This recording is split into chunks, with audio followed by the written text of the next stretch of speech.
Hey everyone, and welcome. We are going to tackle one of those first big questions we all ask as kids. A question that, it turns out, hides some absolutely incredible physics happening right over our heads, every single day. Let's jump right in. So, why is the sky blue? It sounds like such a simple question, doesn't it? But the answer? Wow, it's this beautiful story that involves light, teeny tiny particles, and the very way our eyes perceive the world. We see it all the time, but what is actually going on up there? All right, to crack this case, you've got to understand that it's not just one thing making the sky blue. It's more like a team effort.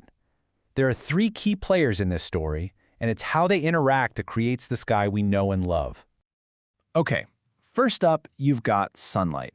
And spoiler alert, it isn't just white or yellow. It's actually packed with all the colors of the rainbow, all mashed together. Then you've got our atmosphere, which is basically a giant ocean of air filled with countless little molecules. And finally, there's us, or more specifically our eyes, which are the ones that have to make sense of all the light that finally reaches them. This is where the real action happens. When sunlight plummets into our atmosphere, it's not just a straight shot. Oh no, it starts this wild, intricate dance with all the air molecules. And the physics behind that dance, well, that's where we find our answer. The fancy science name for this dance? It's called Rayleigh scattering. Now I know, it sounds a little intimidating, but the idea is actually super simple. Imagine sunlight hitting a teeny tiny particle, way smaller than its own wavelength, like a nitrogen or oxygen molecule. The light just gets bounced, scattered in every direction. But here's the kicker. Not all colors get scattered the same way. And this right here, this is kind of the smoking gun formula that explains everything. Now, don't let the math freak you out. It's actually really simple. I is just how much scattering happens, and that little Greek letter, lambda, well, that's just the light's wavelength. All this is really telling us is that the shorter the wavelength, the way more it scatters. And I mean, not just a little more, we're talking exponentially more. And check this out. This chart just makes it crystal clear what that formula really means. Just look at that difference. Red light, with its long, lazy wavelength, it barely gets scattered at all.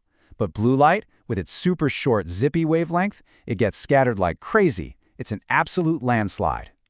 So here it is, the key number, 4.35 times. That is how much more blue light gets scattered around by our atmosphere compared to red light. So that blue light is just bouncing all over the place, coming at us from every single direction, and boom, that's what paints the whole sky blue.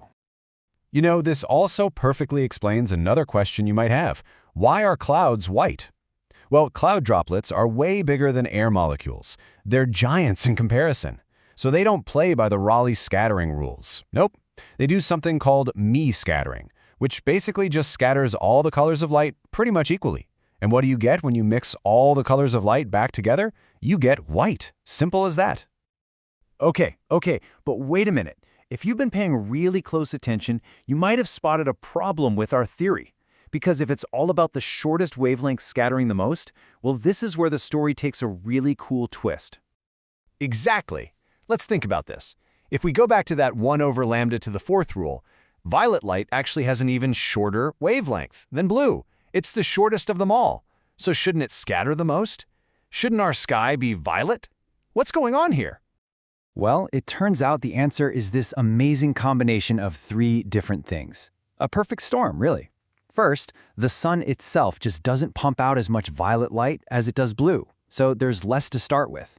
Second, a chunk of that violet light gets absorbed way up high in the atmosphere before it even has a chance to scatter. And the final piece of the puzzle, the real clincher, our own eyes. We're just not built to see violet all that well. Our eyes are way more sensitive to blue. You put those three things together, and blue just completely steals the show.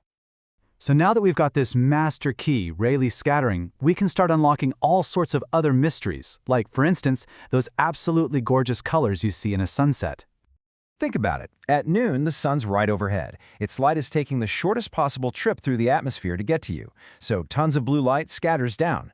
But as the day ends, the sun dips toward the horizon.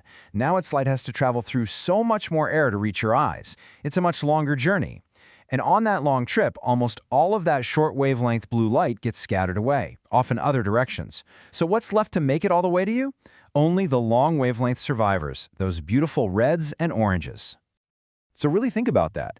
The next time you just glance up at the sky, you're not just seeing a color. You're actually witnessing this constant, incredible cosmic ballet. It's trillions of photons dancing with countless air molecules, all being interpreted by the unique biology of your own eyes. It's pretty amazing, right?